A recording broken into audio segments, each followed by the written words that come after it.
vamos a continuar en Marcos. Estamos en Marcos 14 y este día nos va a tocar hablar de la traición de Judas. No es tan bonito el tema, pero eso está en la Biblia, ¿verdad? Entonces, vamos a hablar de eso. Y vamos a ir a Marcos para que continuemos. El otro domingo ya es prácticamente el penúltimo para llegar al Good Friday. Y ya estaremos hablando obviamente del juicio y la muerte del Señor. Porque el otro domingo del final ya nos toca la resurrección, ¿verdad? Entonces vamos a ir a Marcos, capítulo 14, hemos estado ahí. Y siguiendo la secuencia, vamos a leer los versos 39 y voy a leer hasta el 50, que es donde abarca la traición de Judas y por consiguiente el arresto del Señor, ¿va? Porque él fue el que se prestó para eso. Estamos ahí, Marcos 14, verso 39, voy a leer hasta el 50. ¿Puedo leer? ¿Estamos listos? Dice, otra vez fue y oró diciendo las mismas palabras. Al volver otra vez los halló durmiendo, porque los ojos de ellos estaban cargados de sueño y no sabían qué responderle. Vino la tercera vez y les dijo, dormid ya y descansad. Basta, la hora ha venido. He aquí el Hijo del Hombre es entregado en manos de pecadores. Levantaos, vamos, he aquí se acerca el que me entrega. Luego, hablando él aún, vino Judas, que era uno de los 12, y con él mucha gente. Oiga eso, ¿verdad? Era uno de los 12, y con él mucha gente con espadas y palos de parte de los principales sacerdotes y de los escribas y de los ancianos. Y el que le entregaba les había dado señal, diciendo, al que yo besaré, ese es. Prendedle y llevadle con seguridad. Y cuando vino, se acercó luego a él y le dijo, Maestro, maestro, y le besó. Entonces ellos le echaron mano y le prendieron. Pero uno de los que estaban ahí, sacando la espada, ese era Pedro, lo dice el otro evangelio, ¿no? Hirió al siervo del sumo sacerdote cortándole la oreja. Y respondiendo Jesús les dijo, como contra un ladrón habéis salido con espadas y con palos para prenderme. Cada día estaba con vosotros enseñando en el templo y no me prendisteis. Pero es así para que se cumpla la escritura. Entonces todos los discípulos, dejándole, huyeron.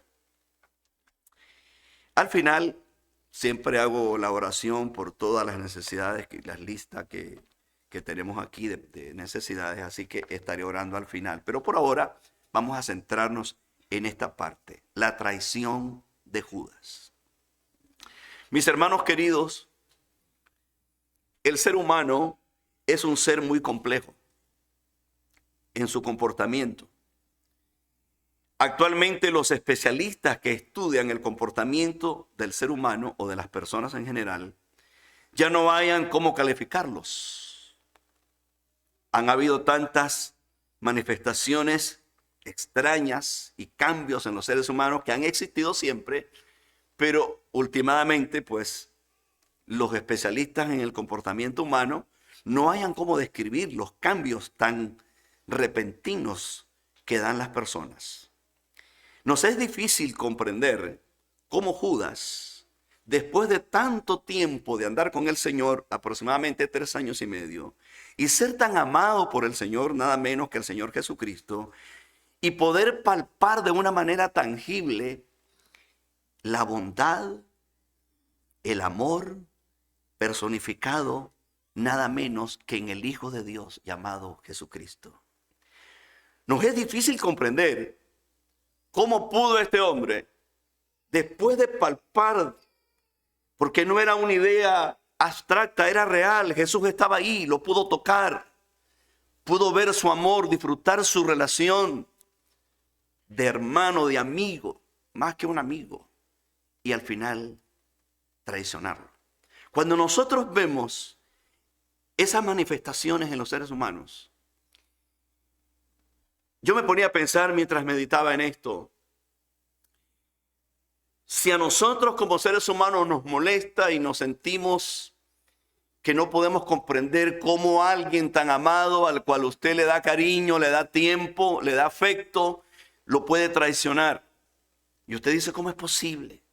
Y estaba pensando en esto, que la mayoría, fíjese, de casos de divorcios, cuando los divorcios se dan a la edad de los, decía el estudio o las estadísticas, a la edad de los 40, 45, 50 años, cuando estamos entrando en una etapa de la vida donde ya hemos caminado unos años y hemos sembrado en esa persona, hablando particularmente de las parejas, decía lo que estaba leyendo, que cuando los divorcios se dan a esa edad, es muy difícil que las personas se recuperen.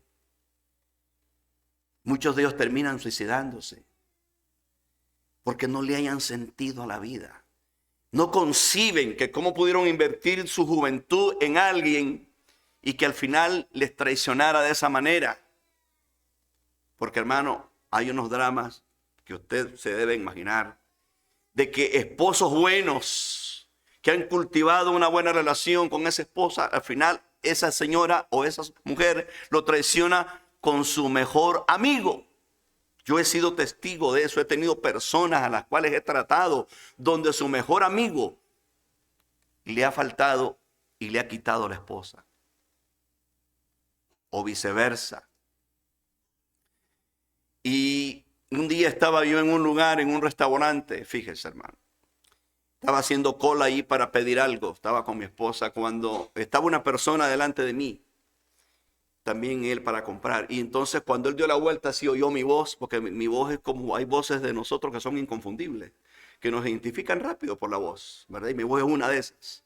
Y entonces cuando él oyó mi voz, le hizo así. Hermano Alejandro, me dijo así, me conocía, pero yo no me acordaba de él. Total que dije, bueno, ¿quién será? Dije yo, ¿a dónde lo he visto? ¿En qué iglesia lo conocí? Yo tratando, ¿verdad? Porque él me saludó muy cariñoso. Y entonces yo le dije, hermano, ¿y qué tal? Le dije yo, ¿cómo está? Le dije así, ¿qué le pregunto? Le pregunto por la familia, la esposa, a lo mejor no es casado, decía yo. Y yo no hallaba qué hacer porque yo no lo podía identificar. Pero bueno, entonces se me ocurrió, le voy a preguntar que si se congrega todavía, ¿verdad? Porque, ¿me entiendes? Es una buena pregunta. Y le dije, hermano, le dije, ¿se está congregando usted? Le dije, ¿o se congrega todavía? Dije, ¿qué iglesia será, verdad? Y entonces, ¿sabe qué me dijo? Ay, sí, hermano, me dijo así, me estaba congregando, pero no sabe que solo fui a congregarme con mi esposa para que me la quitaran en la iglesia, me dijo. Hermano, yo me arrepentí de haberle hecho esa pregunta. ¿Se imagina usted, hermano, que le quitaron a la esposa en la iglesia? Ya dije, ni le pregunto cuál iglesia, dije yo. Hermano, me concentré mejor en pedir la comida y me olvidé del asunto. Pero todas esas cosas pasan. Y nosotros, como seres humanos, decimos, pero ¿cómo puede ser posible que en la iglesia, donde hay amor, donde se predica la palabra de Dios, se preste para eso? Pues, hermanito querido, somos testigos oculares. Y cuando vemos la Biblia y decimos, pero ¿cómo puede ser posible que Judas, cuál fue la razón?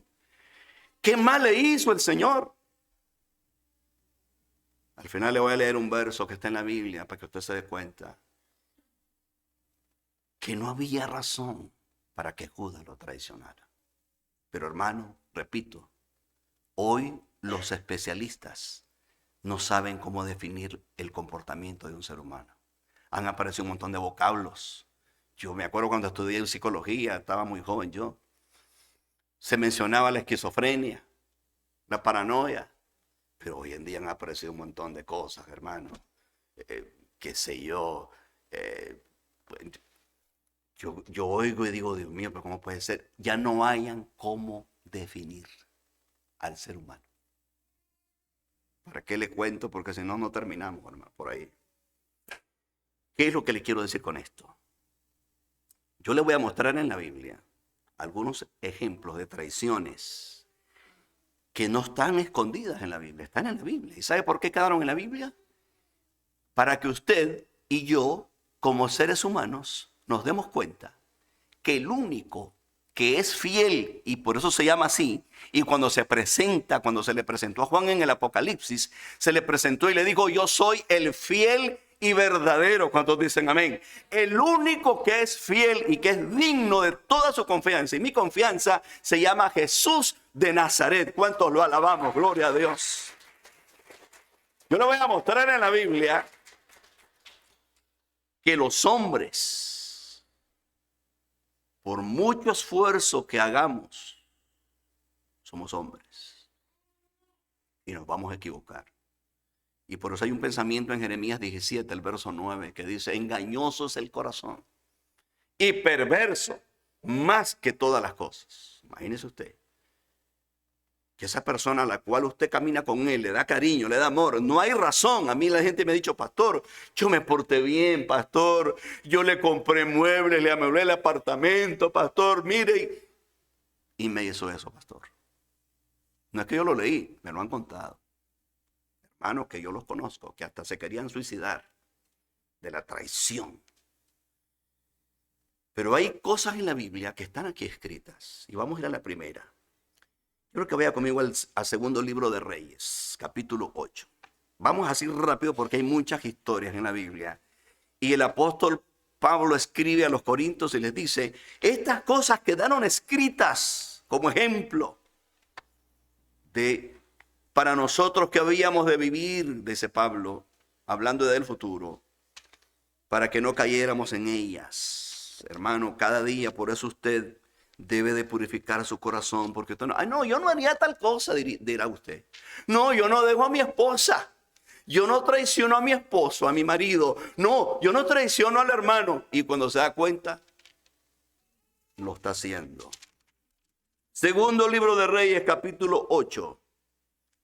Rapidito, porque el tiempo se nos va aquí. Y yo solo puedo estar bien en los ayunos y en las vigilias, donde tengo más tiempo. Mire lo que dice el verso 7. Segundo libro de Reyes, capítulo 8, verso 7. Le cuento rápido la historia porque si usted no ha leído pues toda la Biblia en este caso, o este libro o estos libros, pues usted quizás no va a agarrar todo, pero se la cuento rápido. Y le voy a leer unos versos, ahí téngalo. Segundo libro de Reyes, capítulo 8, verso 7, ahí voy a empezar. Pero déjeme contarle un poco el preámbulo. El rey de Siria se llamaba Ben-Hadad y tenía un general llamado Hazael. El rey Ben-Hadad enferma, le cae una enfermedad, la Biblia no entra en detalles qué enfermedad tenía, pero era una enfermedad, parece que era de muerte. Y él, preocupado, manda a su, como que dice, más cercano, de confianza, militar. Lo manda porque se entera que el profeta Eliseo está en el pueblo, como quien dice en la ciudad, y le dice: ve al profeta, llévale unos presentes y consúltale si mi enfermedad es de muerte o voy a vivir. Pues resulta que el militar general nada menos, se va a consultar al profeta y vea usted lo que pasa. Vamos a leer. Voy a empezar ahí en el 7. Eliseo se fue luego a Damasco, el profeta Eliseo, y Ben-Hadad, rey de Siria, estaba enfermo, al cual dieron aviso diciendo: el varón de Dios ha venido aquí. O sea, Eliseo, el varón de Dios, el profeta. Y el rey dijo a Hazael: toma en tu mano un presente y ve a recibir al varón de Dios y consulta por él a Jehová diciendo: ¿sanaré de esta enfermedad?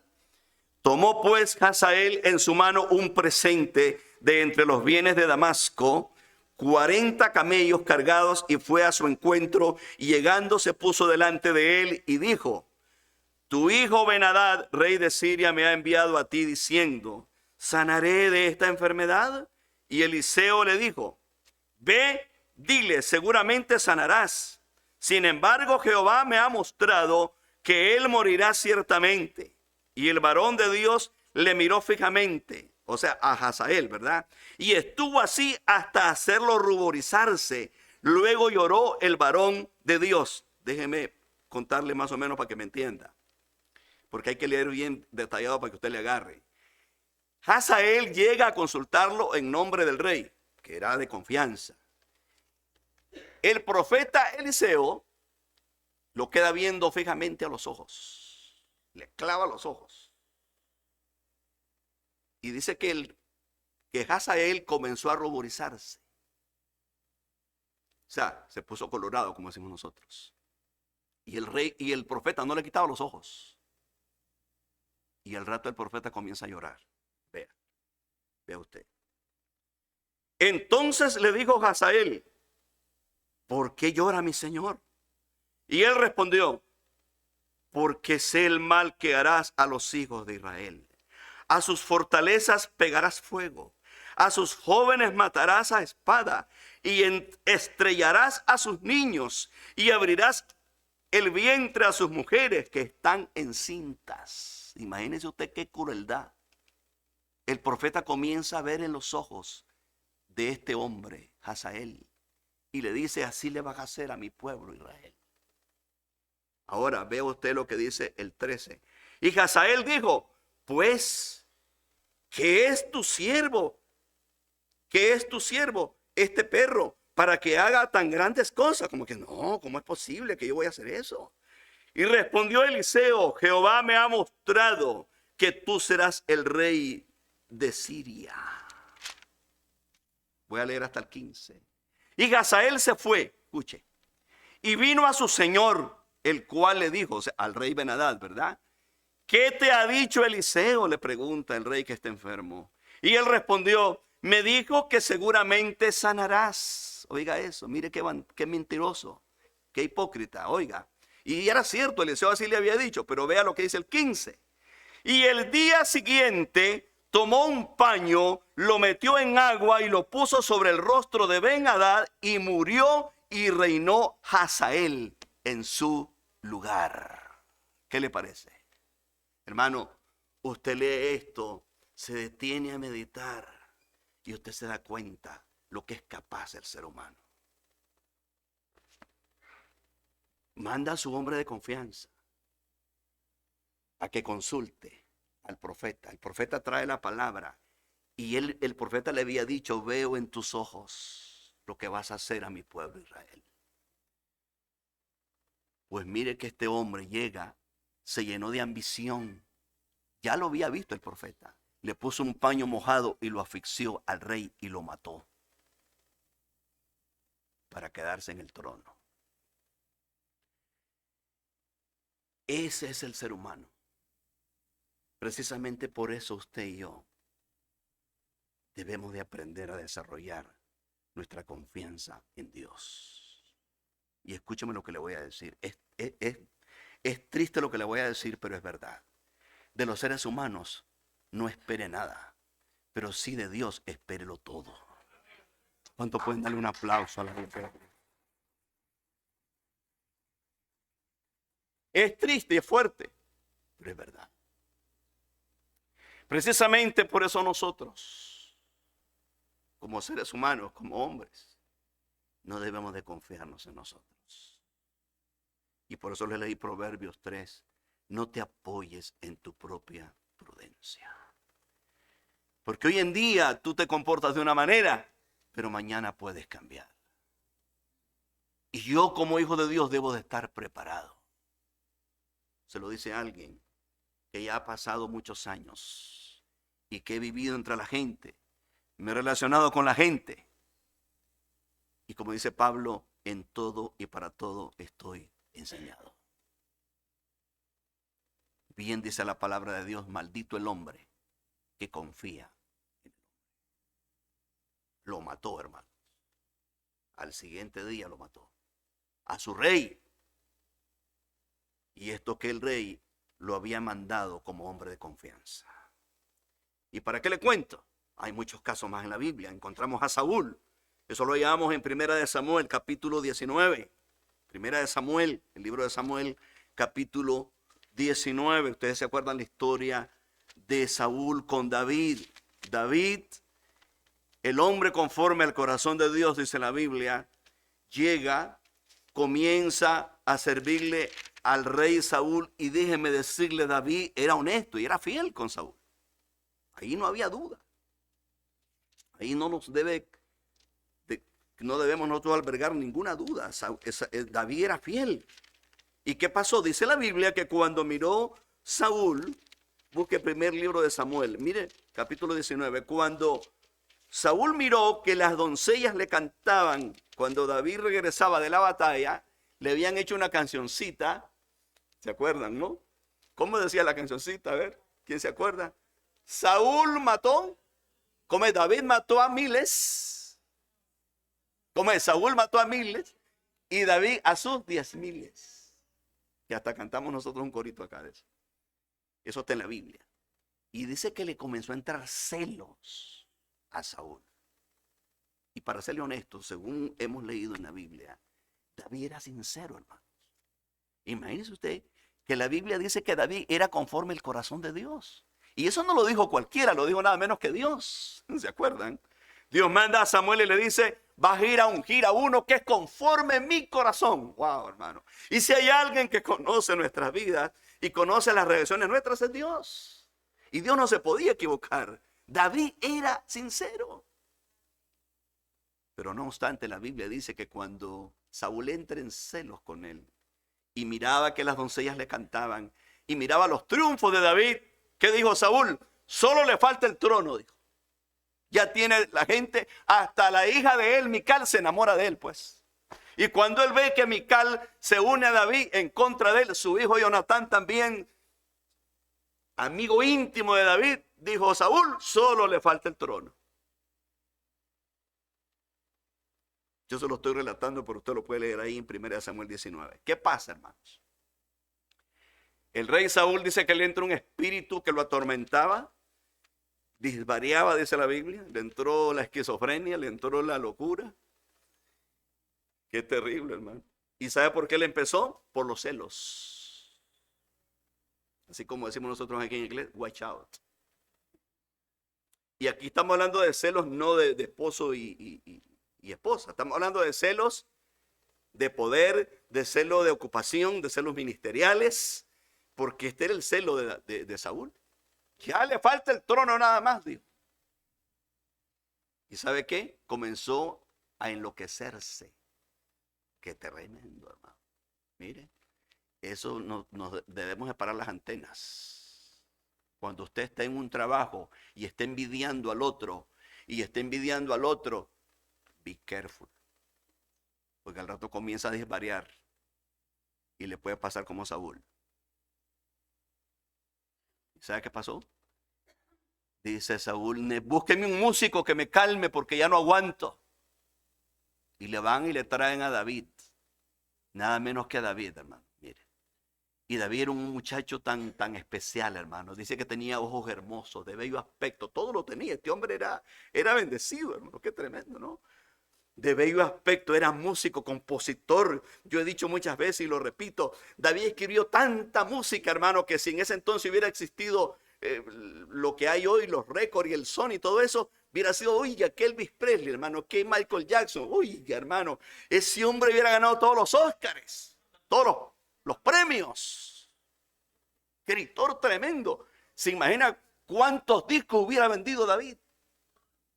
No solo discos, inventor de instrumentos. Escribía sus canciones, no andaba pidiéndole canciones a nadie, hermano. Ungido. Cuando ese hombre cantaba, hermano, mire, la gloria de Dios se manifestaba. Y entonces le dicen a Saúl, trae a ese muchacho. Es un muchacho buenísimo a la música y sobre todo, el Espíritu de Jehová está sobre él. ¿Cuántos dan la gloria al Señor? Denle ese aplauso a la gloria de Dios, hermano. Bendito sea Dios. Y le llevan a David, hermano. Y David, claro, como era un muchacho de Dios, hermano. Y comienza él con aquella arpa, hermano. Y aquellos salmos que le brotaban del alma. Es una música tremenda. Que hasta hoy en día nosotros la cantamos. Imagínense usted, y le ponemos música. Y no sabemos cuál sería la música original, pero bueno. ¿Me entiendes? Y está ahí David cantando. Yo dije, wow, qué lindo tener la música original de David. No sabemos. ¿A quién le pone su música? Los salmos. Y dice que se calmaba Saúl, pero mira el diablo hasta dónde llegó, hermano. La Biblia dice que cogió la lanza en uno de esos momentos y se la tiró y lo quiso clavar a la pared. Y David la esquivó. Y eso es bueno. Un hombre de Dios y una mujer de Dios, cuando le tiran el chisme y la ofensa, solo le hace así, se capella, como decimos nosotros. Que pase, ¿verdad? No conmigo. A mí no me vas a amargar la vida, como quien dice, a mí no me vas a perturbar. No, no, yo me agacho, que pase. Y sigo congregándome, sigo leyendo la Biblia, sigo dándole al Señor, sigo riendo, sigo comiendo, sigo durmiendo. Eso a mí no me afecta. Gloria a Dios. ¿Cuántos alaban la gloria del Señor? ¿Y por qué? El problema es que si usted se pone, ay, pobrecito de mí, ya están hablando de mí, el pastor todo lo que dijo de mí, porque hermano, oiga, se presta para todo. Usted agáchese, esquive la lanza como David. Y David siguió tranquilo y Dios ungiéndolo más y bendiciéndolo más. ¿Cuánto dan gloria a Dios? Porque eso es lo que va a ocurrir. Cuando usted esquiva la lanza y no se amarga, usted va a ser bendecido más. Este hombre cada día prospera más. Este hombre cada día lo veo más alegre, más contento, los hijos bendecidos. Ni se enferma, ni gripe le da, gloria a Dios. ¿Cuántos alaban la gloria del Señor? Y la gente lo queda viendo a usted, dice, ¿cómo hace este hombre? Es que usted ha sabido esquivar la lanza. Y no le pone mente a eso, porque usted sabe que su Dios está con usted y eso es lo más importante. Gloria al Señor. Ay, dice, a mí nadie me quiere, pues eso no importa, con tal que Dios te quiera. Bendito sea Dios. Dele la gloria a Dios, hermano. Porque, déjeme decirle, no ande usted dependiendo de besitos y aplausos, que aunque aquí los hermanos son bien cariñosos, pues lo quieren y lo queremos, ¿verdad? Pero qué tal si mañana ya le dan el beso de Judas. ¿Qué puede pasar? Media vez no me use a mí el diablo para eso, pues, pero puede pasar. Porque hermano, cositas que usted se queda alarmado. Pues resulta que David, hermano, mire, con todo ese corazón, el Saúl este loco, porque no cabe otra palabra, lo quería matar. Y bueno, usted conoce la historia. Pero ese hombre David, que usted dice, wow, qué hombre, qué admirable. Vea lo que pasó allá en 2 de Samuel, capítulo 11. Ya voy terminando con esto. 2 de Samuel, capítulo 11. Vamos al siguiente. 2 de Samuel 11. Este mismo David,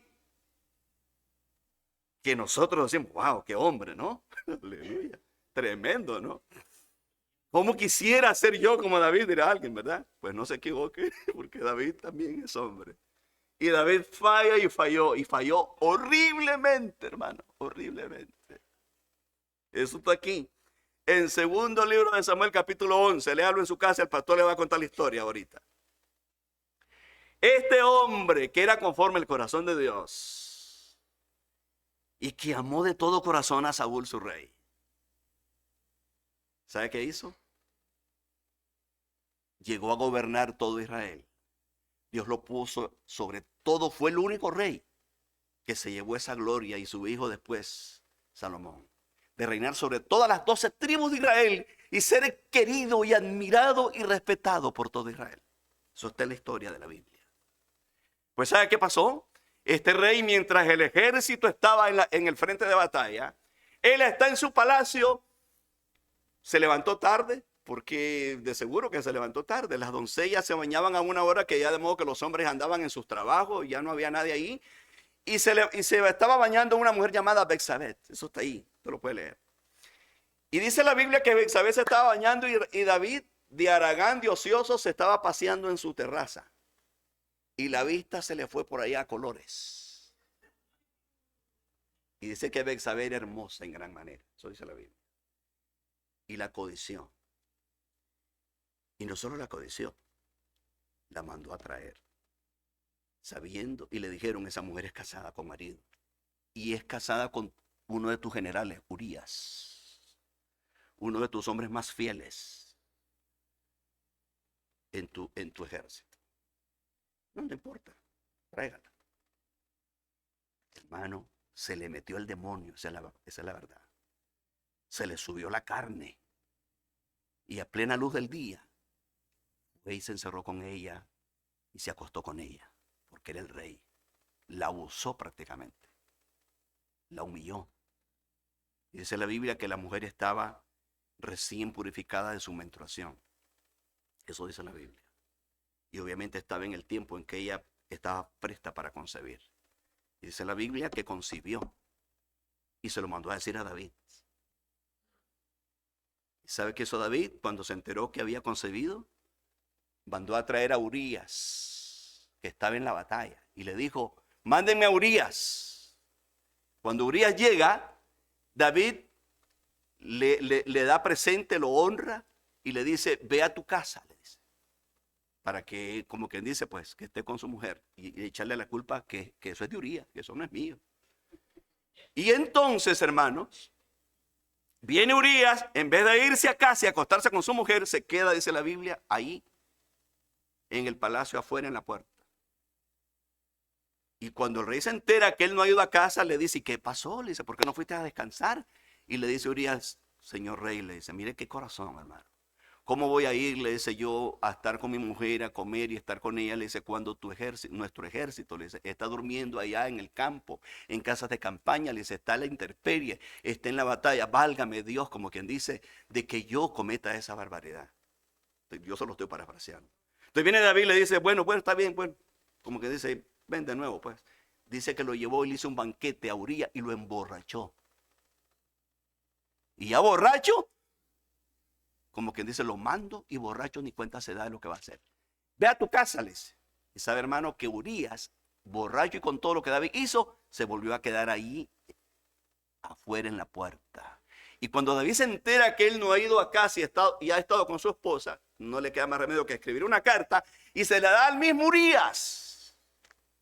Y le dice: vas a ir allá, le dice, y le llevas esta carta a mi otro general, Joab, que está allá, le dice.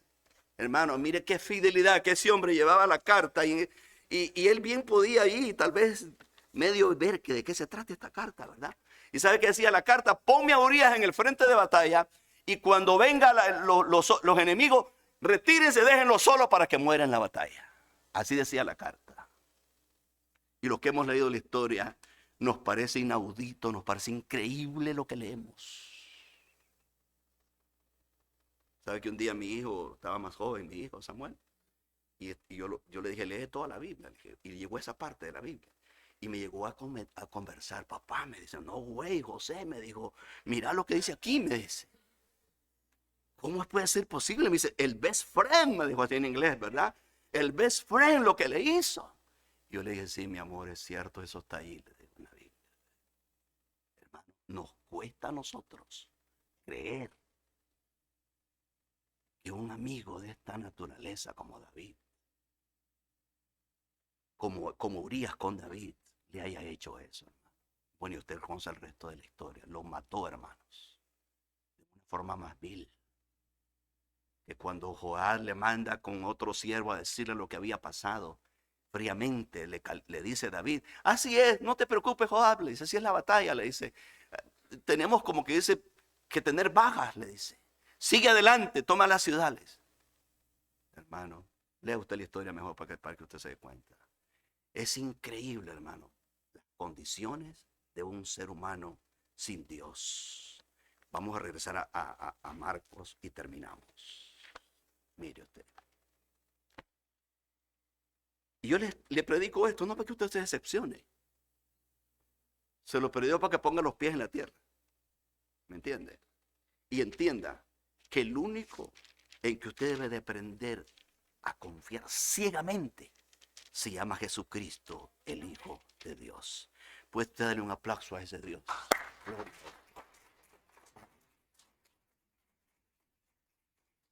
Es el único que usted debe de aprender a confiar.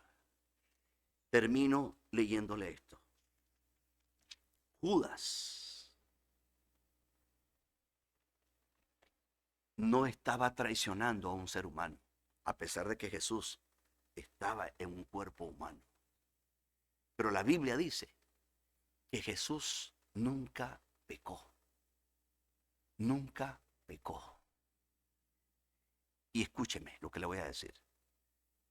Y usted lo ha leído en los evangelios. Judas miró a Jesucristo hacer milagros. Judas miró a Cristo multiplicando los panes. Lo miró caminando en el mar. Es más, Cristo los mandó a predicar y a sanar a los enfermos y Judas iba ahí. Y Judas regresó y también fue parte del reporte. Él dijo, Señor, los demonios se someten en tu nombre, los enfermos se sanan. Palpó todo eso, lo tocó, hermano, comió ahí con él. Nunca Jesús le dio una palabra de reproche, nunca. Lo amó hasta el final. La pregunta es, ¿por qué le pagó de esa manera?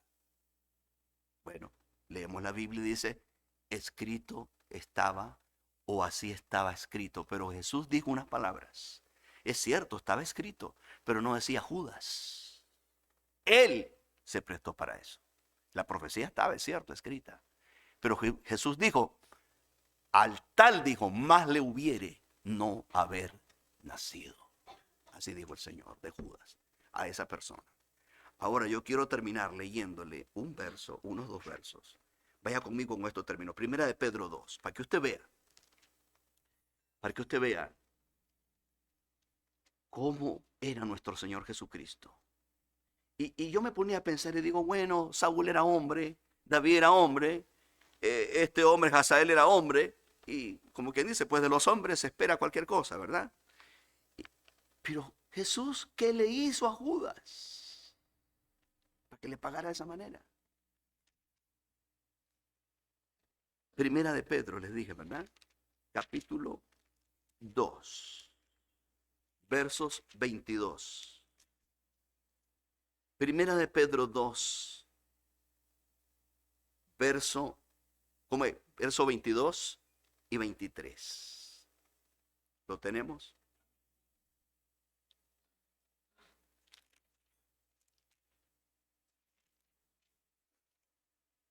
Mire, hermano, mire qué hermoso esto. Voy a leer 22 y 23. En estos dos versos está concentrado ese gran amor de nuestro Dios y su carácter como persona.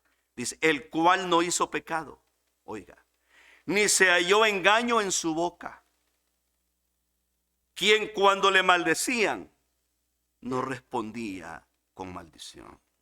Oiga, cuando padecía no amenazaba, sino que encomendaba la causa al que juzga justamente.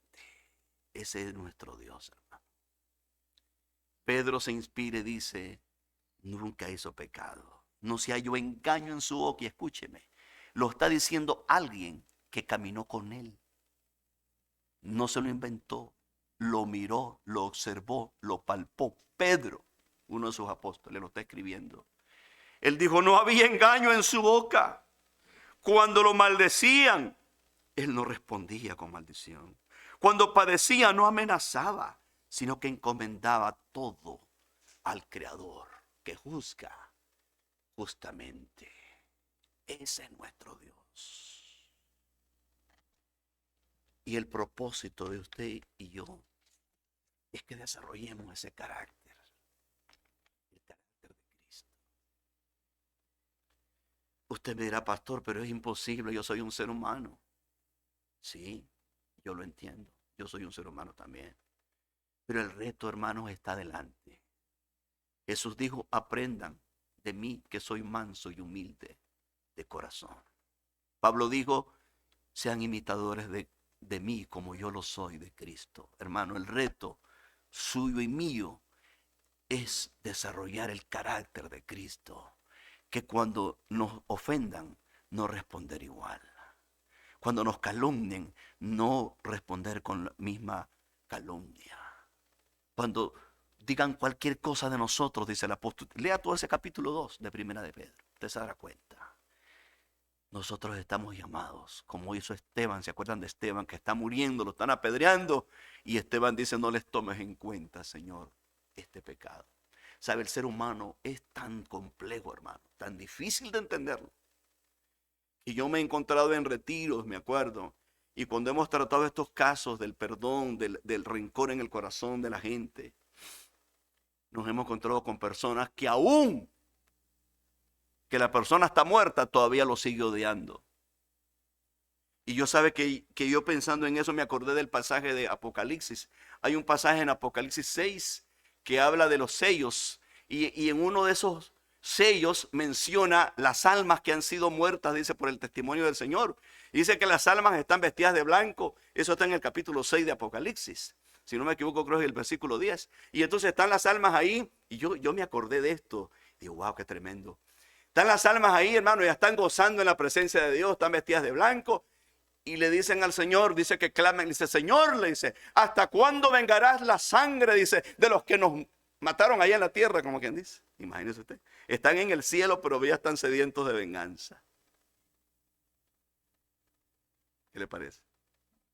O sea que aún todavía después de muerto uno, según ahí la Biblia, así es el ser humano. El único que te ama. Y dice la Biblia que no te responde a como tú y veces le respondes a Él. Y no te paga como tú le pagas a Él. Se llama Jesucristo, el Hijo de Dios.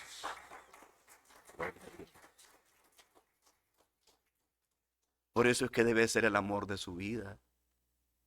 Por eso debe de amarlo con todo su ser. Póngase de pie conmigo este día. Porque los hombres, hermanos, fallan. Y van a fallar. Y seguiremos fallando. Pero el reto más grande suyo y mío es esforzarnos por imitar a Cristo. Y esa es mi oración todos los días. Señor, que no te defraude. Que no defraude a mis hermanos. Cada vez que los hermanos me escriben una cartita y me dicen cositas ahí, yo digo, Padre, ayúdame a vivir para ti y no defraudar a mis hermanos. Y debe ser su reto, hermanos. Orar y pedirle a Dios que usted no deshonre a su familia, que no deshonre a sus hijos, a su esposa, a su esposo, a sus jefes. Pedro aconseja ahí en esa carta primera de Pedro capítulo 2, léala toda en su casa.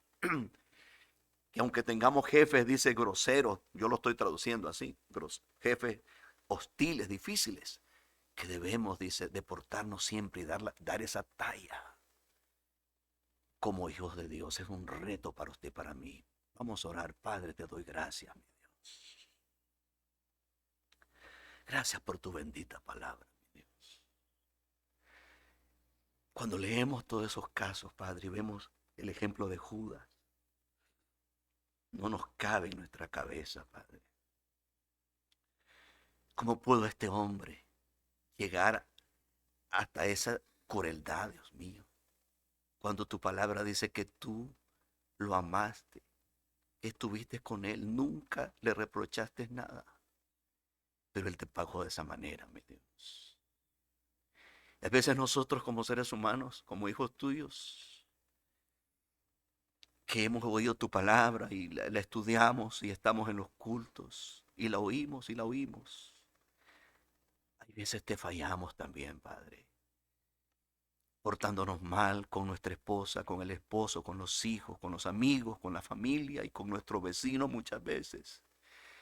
Y actuamos, Padre, de una manera contraria a lo que tú quieres que seamos. Yo te pido perdón, mi Dios. Y ayúdanos a que sigamos creciendo, como dice tu palabra, en la gracia, en la santidad, en el temor. Porque lo que más te honra a ti, Padre, es el carácter tuyo en nosotros, de un cristiano verdadero, Padre Santo. Que sepamos manejar la situación difícil. Que sepamos actuar en medio de la presión de la vida, Padre. Que no nos desesperemos.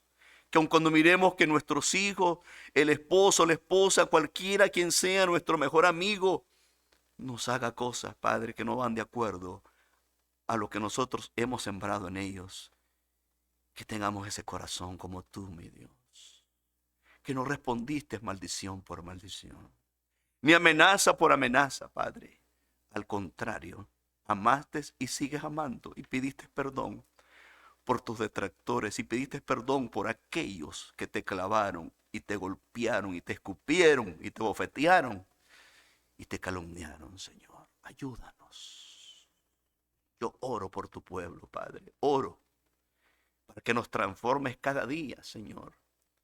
Que nos lleves de gloria en gloria, de triunfo en triunfo, y que formes en nosotros ese carácter tuyo, Padre amado, para que de esa manera te honremos y te lleves la gloria a través de nuestras vidas, Padre, porque así lo dices tú mismo. En esto conocerán que son mis verdaderos discípulos, en que se amen unos a otros. Yo oro, Padre, por tu pueblo santo y lo bendigo en este día.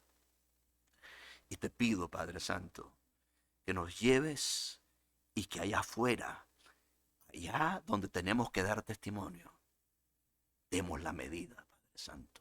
Te lo pido en el dulce nombre de Jesús, mi Salvador. Amén y amén. Tome asiento un segundo, hermano. Ya nos vamos a retirar. Disculpe que